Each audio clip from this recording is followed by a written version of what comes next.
In this video we're going to be talking about the abdominal wall. The abdominal wall consists of skin, superficial and deep fascia, muscles, extraperitoneal fascia and parietal peritoneum. That is from superficial to deep. We're going to be mainly looking at the muscles that form the abdominal wall. This is a picture and it's a cross-section through a mid to lower abdomen in an adult, and we're just going to be going through some of the features that make up this abdominal wall. Something that may be helpful is to just mention, when we talk about abdominal wall, we're really talking about the anterolateral portion of the abdominal wall. So we're talking about really this portion of the abdominal wall around here. So we call it the abdominal wall, but it's really just this anterior portion. So when we think about the abdominal wall, we've got to obviously start on the outside skin, and then in this area here we have superficial fascia and fat, and then we've got deep fascia sort of lining here, and then we've got a layer of muscles, and we've got muscles anteriorly here, and we've got muscles just so anterolaterally there, and then we'll have other layers of fascia which we'll talk about. So sort of combined, if we think about our abdominal wall being all the structures contained in this double-headed arrow. The muscles we have here are the paired rectus abdominis muscles. So rectus abdominis muscles here, two of them at the front. We'll talk about them more later. Then we have our three muscles, the anterolateral muscles, and they are 1, 2, 3, superficial to deep. And if we go over to the other side, we have our external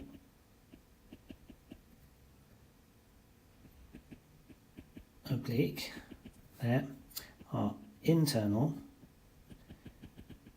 oblique, and our transversus abdominis muscle, and that is just on the inside there. These four muscles, the rectus abdominis muscles, the external oblique, the internal oblique, transversus abdominis, are really the muscles that are considered to make up the abdominal wall. There are obviously other muscles that we can see on this cross-section, and very importantly we have our psoas major muscles here, just outlining them, so they're psoas major, and then we have our quadratus lumborum muscles, which are these ones here. But we really don't talk about these muscles so much when we're talking about the abdominal wall. Just to orientate you a little bit, this is an anterior view of an abdomen with the skin and superficial fascia removed. We have our umbilicus here and our rough region of where our right and left costal margins are. And we're looking at the rectus abdominis muscle, so the muscle here and here on either side. These muscles are really important, and they originate on the pubic symphysis around here, oopsies, pubic symphysis around here, and pubic crest, and then sort of insert up around the xiphoid process here, and the 5th to 7th costal cartilages, so just round about there. When these muscles contract, among other things, they obviously flex the trunk, so if you imagine them contracting this way, then you're going to flex forward. They're the muscles of the six-pack if you're sort of blessed in that way, and we'll talk a little bit about why they form a six-pack rather than just two strap-like muscles.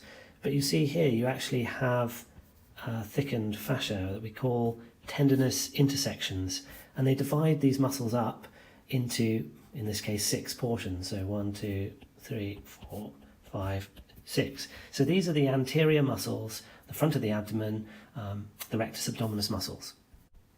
It's probably worth mentioning at this stage that these muscles that form this anterolateral kind of wall of the abdomen are slightly different to, say, some of the muscles that we may have come across in the MSK unit, where you have the muscle belly, so an area like this, say, and then you may in another muscle, if we come over here, have a muscle belly, and then we have our sort of tendon, and then that inserts somewhere. So our tendon here is sort of thicker and rounder, okay? So that's what we normally think of a tendon. Whereas the muscles that form the abdominal wall, or help support the abdominal wall, actually have their muscle belly, as you might expect, but kind of a flat muscle belly. I'm just drawing a generic one. And then we have flattened tendons at the end, so not thick and round like you might think of other muscles.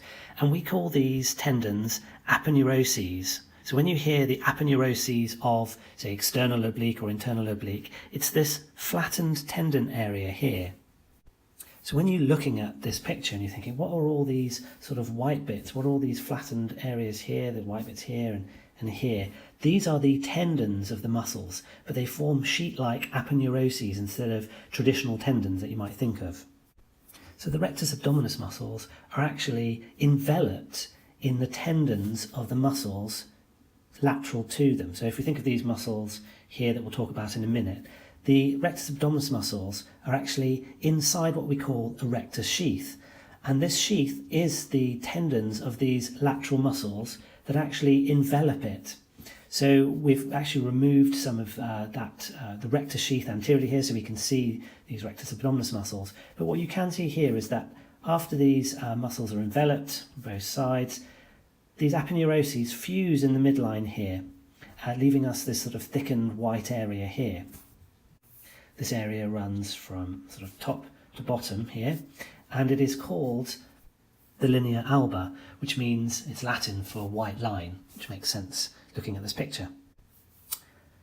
Just lateral to each of the rectus abdominis muscles, we have another line, and I'm just sort of reinforcing it here, which I'll choose a different colour. Here we go. So this blue colour here and blue colour here. And this line is called the linea semilunares, and it is where the aponeuroses, remember the tendons of these lateral muscles, actually fuse before they envelop the rectus sheath. So we have our linea alba, this white line down the middle, and our linea semilunares, which is lateral to each of the rectus abdominis muscles. So moving on to talk about these more lateral muscles. So we've talked about the rectus abdominis, and we can see the rectus abdominis here. We've got our linea alba just here, and our linea semilunares going down here. So we're looking just at the side, the right side of this abdomen, and the most superficial of these muscles is the external oblique.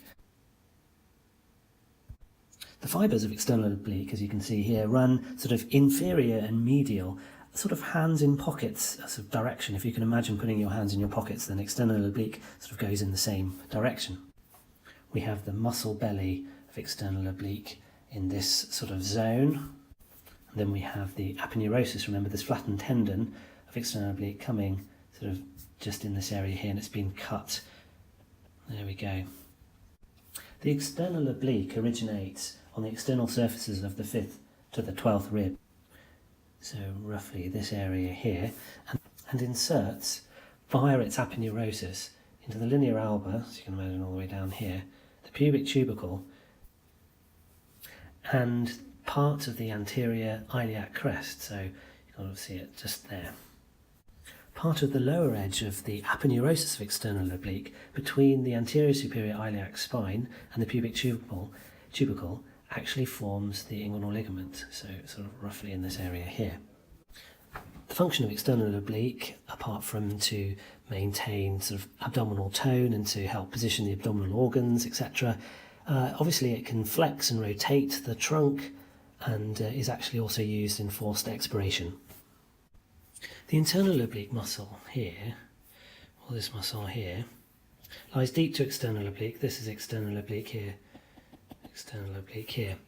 And its fibres run in this direction from their origin, so anteriorly and superiorly, almost at right angles to the downward facing fibres of external oblique. This muscle originates from the thoracolumbar fascia, which we can't see, but sort of somewhere behind here, from the iliac crest, which is sort of under here, and from fascia deep to the inguinal ligament. The inguinal ligament from here to here, this is the inguinal ligament, so fascia deep to there. It inserts into the 10th, 11th and 12th ribs, so roughly here, to the linea alba via its aponeurosis, as we saw before with the external oblique. Then it also has an attachment to the pubis via a structure called the conjoint tendon. The deepest of these muscles is a transverse abdominal muscle, or the transversus abdominis. It originates from the thoracolumbar fascia at the back, part of the iliac crest, and even some tissue deep to the inguinal ligament. It travels in a roughly horizontal plane to insert into the linea alba. Finally, I'd like to go through the basic layers of the abdominal wall as if we're looking at the anterolateral position. So first off, we've got obviously skin on the outside here. We've then got some campus fascia with some fat in. If we think of this sort of area here, we've got a deeper layer of scarpus fascia coming down here. Then we've got our three muscles that we've just looked at. So our external oblique, our internal oblique, and our transverse abdominis muscle. Deep to the transverse abdominis muscle, we've got our transversalis fascia, which we will come across many times in the unit. Then we've got some extra peritoneal fat in this layer here, and then a layer called the parietal peritoneum. Again, something we'll be talking about quite a lot in the unit as the weeks go on. It's worth mentioning that all these layers are not drawn to scale, and just to highlight, the parietal peritoneum here, as you'll come to see in your dissection sessions, is so thin that it actually looks transparent. So please don't think that it's as thick as any of the muscular layers.